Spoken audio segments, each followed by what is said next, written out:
Carla Carmeselle y quería agradeceros a todos por venir y a las organizadoras por hacer esta jornada, porque me parece muy importante hablar de la creatividad y la innovación junto con la investigación, porque son dos pilares fundamentales para ello. Yo hoy os voy a hablar sobre un tercer pilar que, en mi opinión, es muy importante, que es la sostenibilidad y cómo podemos hacer de la investigación, cómo con la investigación le podemos dar un enfoque más sostenible y las oportunidades que tenemos para ello.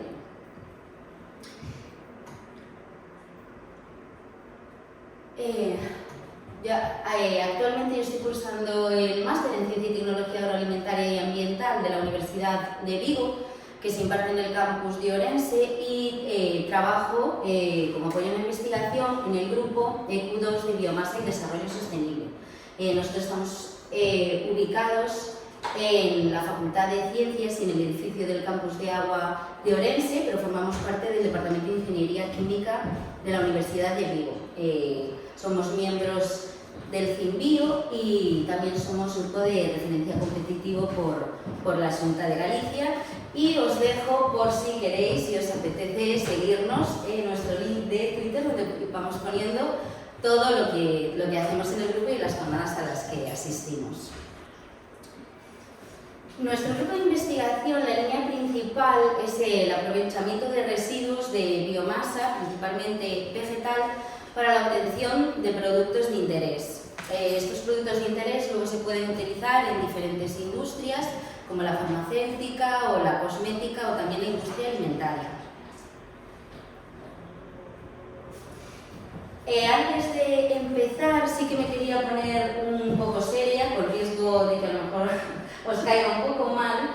pero sí que quería que os fuerais a casa con esta idea, y es que la sostenibilidad ya no es una opción.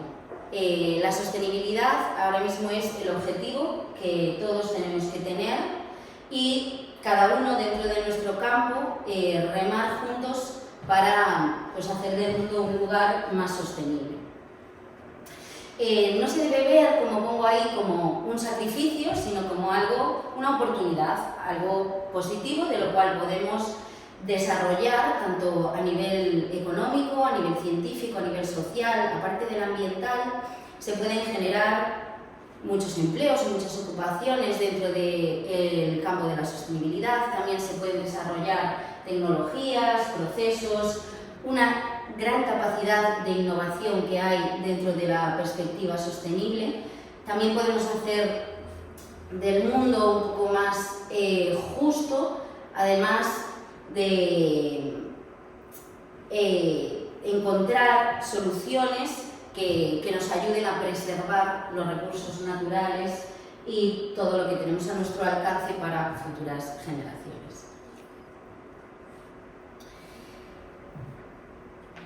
Desde mediados del siglo XX se ha producido un crecimiento económico exponencial que es innegable, pero que se ha basado en un modelo económico lineal de extracción de recursos naturales, producir, consumir y tirar. Ese es en lo que se ha basado el sistema que tenemos actualmente. No podemos negar todos los beneficios que nos ha traído y cómo ha mejorado la calidad de vida de la gente, porque desde 1950 la población mundial se ha triplicado, el PIB se ha multiplicado por 12,3, la esperanza de vida de los nacidos ha aumentado más de 25 años y la cantidad de gente que vive en pobreza extrema se ha disminuido del 63% al 10%. Entonces, son unos factores muy importantes que no hay que renegar ni que desechar, no son baladí, pero sí que es cierto que este tipo de modelo económico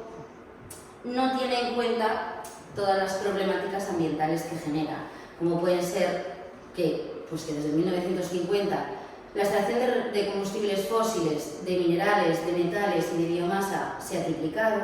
que también el uso de agua ha aumentado en un 60%, que las emisiones de CO2 se han multiplicado por 2,5 y que todo esto al final ha generado que el ser humano tenga un ritmo de consumo de recursos más de un 60% superior que la capacidad de regeneración de la Tierra. Esto es un problema que tenemos que resolver. Una de las propuestas, una de las soluciones sería el sistema económico cíclico, se llama economía circular, que tiene en cuenta o intenta que todo el consumo de materiales y de energía sea cíclico, por tanto haya un aprovechamiento mucho mayor de las materias primas. Este sistema presenta o nos anima a realizar un cambio general, un cambio global en todo lo que, no solo en lo que consumimos, sino también en lo que producimos, en la forma en lo que lo hacemos. También nos motiva y nos anima a innovar sobre encontrar nuevas soluciones más sostenibles. Intenta cambiar las perspectivas del sistema económico actual y un poco nuestro modelo de vida. También el modelo de economía circular tiene tres partes importantes, que son la escasez de recursos, los impactos ambientales y los beneficios económicos, porque al final no hay que olvidar que somos seres humanos, como seres humanos por nuestras características propias estamos diseñados para desarrollarnos y para querer buscar cada vez una mejor calidad de vida, y de ello nace el concepto del que bebe la economía circular, que es el desarrollo sostenible. El desarrollo sostenible, cuando empezó, se definió como el desarrollo que satisface las necesidades del presente, pero sin comprometer la capacidad de las generaciones futuras para satisfacer las suyas. Es decir, encontrar formas de que nuestra calidad de vida o nuestra forma cómoda de vida se pueda mantener sin comprometer la calidad de vida del resto. De ahí aparece lo que sería la adopción de enfoques sostenibles para nuestros procesos. Aquí quería contaros una pequeña anécdota personal que me parece muy curiosa para que veáis cómo ha cambiado la perspectiva en muy poco tiempo respecto a la sostenibilidad. Y es que yo empecé mi carrera universitaria hace 12 años ya, estudiando el grado en Química, que fue antes de ayer, y recuerdo que, bueno, primero que no tenía ni idea de lo que quería hacer, como todos, cuando entramos a la carrera, pero una de las partes que más me importaba era qué se va a hacer con todos estos residuos y todos estos recursos que estamos utilizando. O sea, recuerdo pasarlo mal en las prácticas por no hacer nada mal, porque entonces tenía que repetirlo y generar más residuos. En esos tiempos, ya en tercero de carrera, cuando tienes que empezar a plantearte tu futuro, nadie me daba ningún mensaje positivo respecto a lo que yo quería hacer, que se llamaba en aquel momento investigar sobre química verde, que es la investigación sobre reducir procesos, reducir recursos y hacer una investigación al final más sostenible. Por cosas de la vida, pues al final acabé yéndome por otro camino, decidí pues, llevar una alimentación más sostenible y me interesó la nutrición. Acabé estudiando nutrición, me gradué en nutrición y ¿qué pasó? Pues que me empecé a preocupar un montón por todos los residuos que generaba la industria agroalimentaria que no se estaban utilizando y que podían servir para muchas cosas aún. Entonces, pues al final es como he acabado aquí, en el grupo de biomasa y desarrollo sostenible, en el que utilizamos nuevas materias primas que no se están teniendo en cuenta, ya no solo agroalimentarias, sino también biomasas forestales, industriales, urbanas, biomasas acuosas también, que pueden servir para obtener compuestos de interés. Estos compuestos de interés, que pueden ser con capacidades bioactivas, pueden ser biopolímeros o pigmentos, son muchos tipos de compuestos que pueden ser interesantes para elaborar productos para la industria farmacéutica o la industria cosmética o también para la industria alimentaria. Además de esa extracción de compuestos de interés y de investigar sobre los compuestos en sí, también investigamos sobre métodos de extracción que sean más sostenibles y una forma de reducir todos esos residuos que se utilizan en la investigación. Los métodos de extracción les llamamos pues, métodos que son métodos convencionales y los métodos no convencionales. Los métodos convencionales, que seguramente os suene lo que os voy a contar, es, aparte de basarse en los solventes, que es la parte principal, utiliza temperaturas y agitación. Son como las partes más importantes de estos métodos, los factores más importantes de estos métodos. La maceración es una técnica que seguro que os suena y probablemente incluso lo hayáis hecho en casa o en San Juan el 23, cuando pongáis las hojas en agua y dejarlas macerando para después utilizar el agua para la piel y demás. Pues eso sería un tipo de extracción de compuestos que simplemente se basa en las diferentes solubilidades. Después, sí que el Soxhlet a lo mejor no suena tanto porque es un método de extracción muy clásico, sobre todo para extracciones lipídicas, que se utilizan solventes orgánicos, una extracción semicontinua de un sólido en el que el líquido, que es un disolvente orgánico, pues extrae los compuestos a utilizar. Y por último está la destilación, que esta, si alguna vez habéis visto, tenéis algún familiar que haga licor casero o aguardiente o demás, os puede sonar más este proceso. Este se basa en la separación de compuestos por diferencias de volatilidad. Estas tres técnicas siguen estando y seguirán estando, porque siguen siendo útiles y sigue habiendo que utilizarlas para según qué extracción de qué compuesto. Además, son inicialmente económicas, no requieren una gran inversión, están presentes en todos los laboratorios. Entonces, sí que se van a seguir utilizando, pero no hace falta que sea o todo o nada. Es decir, podemos complementar estas técnicas convencionales con nuevas técnicas más sostenibles. Los perjuicios que tienen estas técnicas principalmente son que requieren largos tiempos de extracción, altas cantidades de solventes orgánicos, y esto provoca un mayor coste energético al final, ya sea porque esos largos tiempos de extracción requieren una temperatura o una agitación durante periodos muy prolongados, o por después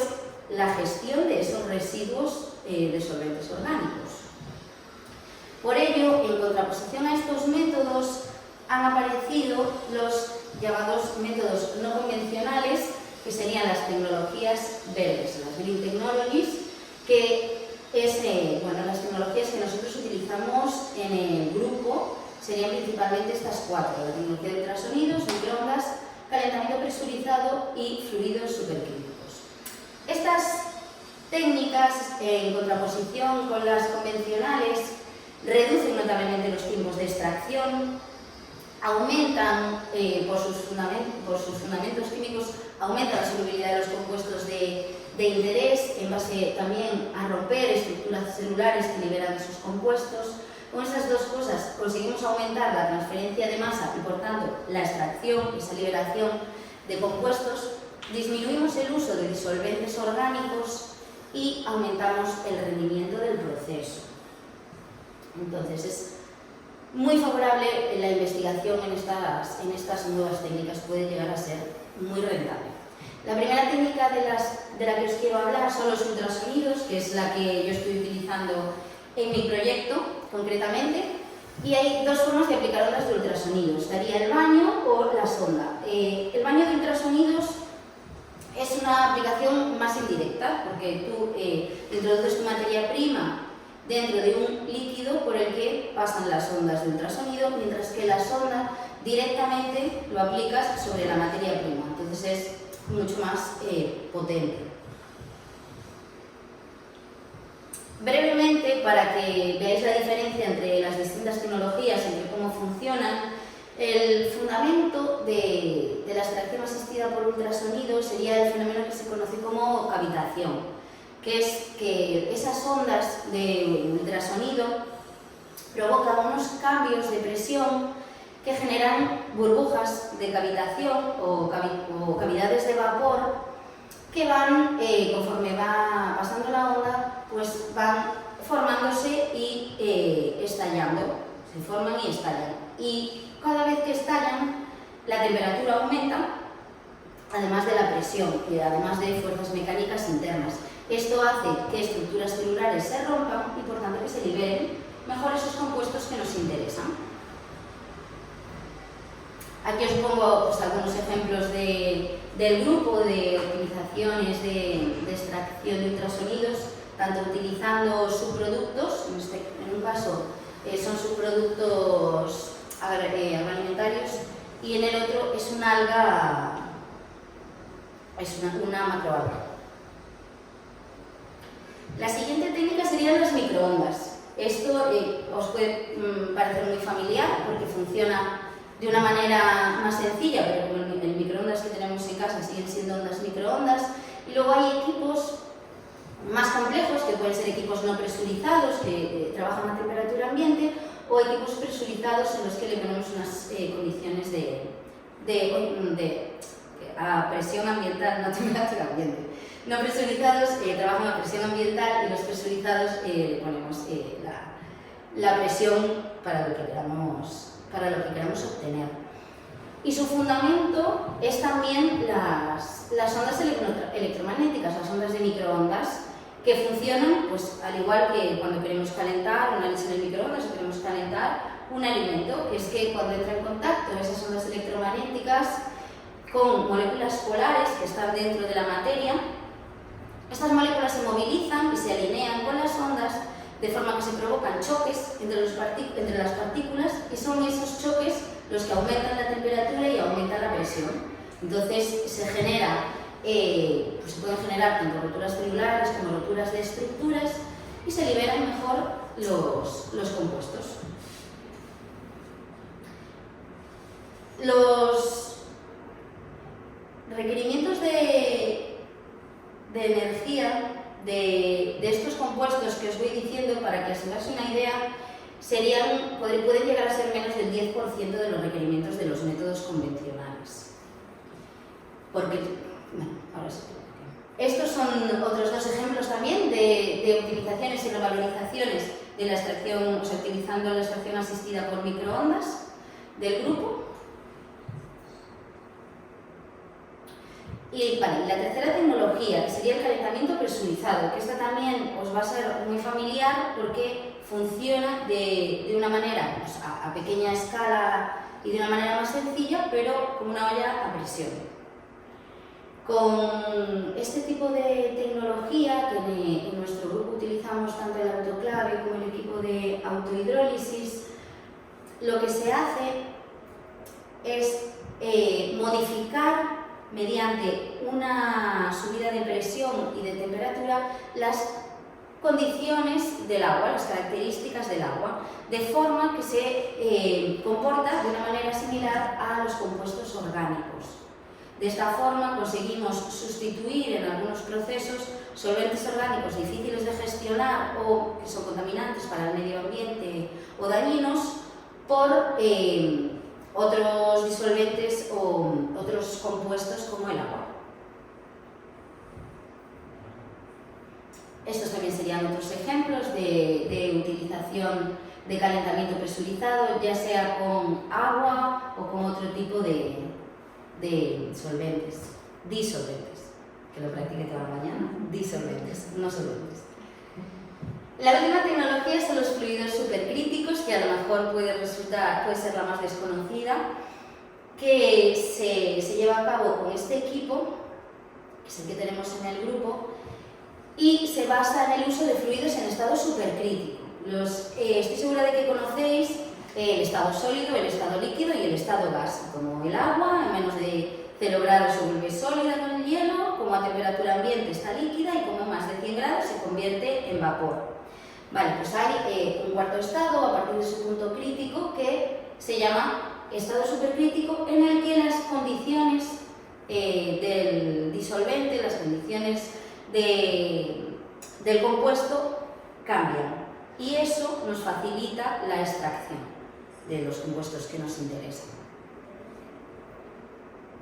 Estos serían también pues, otros ejemplos de utilización de esta tecnología para extraer compuestos de interés a partir de biomasa vegetal. Las ventajas que tienen estas tecnologías, el uso de estas tecnologías respecto a las otras, como dije antes, además de que son mucho más sostenibles por pues, la reducción de los tiempos de extracción, el menor uso de solventes orgánicos y demás, también eso conlleva una mayor eficiencia energética. Reducir los tiempos de extracción conlleva una eficiencia energética mayor. Además son más selectivos, por tanto puedes generar al final menos desechos o menos residuos, menos procesos, porque puedes ir de una manera más directa a lo que realmente te interesa. Todo esto, al final, lo que consigues es una mayor rentabilidad en tu investigación y bueno, una mejor opción a la hora de elaborarla. Quise sacar también los documentos que han sido publicados con el término Green Technologies desde 1990 hasta ahora, para que veáis, como decía mi compañera, lo importante que se ha vuelto y la importancia que se le ha dado en los últimos años a este tipo de tecnologías. También es una forma de deciros que si os interesa algo luchéis por ello, porque se ve que yo ahí en 2010 estaba a punto de coger la ola de la investigación sostenible. Y por último también deciros que como investigadoras tenemos un compromiso social y un compromiso con el medio ambiente y con el desarrollo que nos hace aunar al final tanto la creatividad y la innovación para conseguir que nuestro trabajo sea,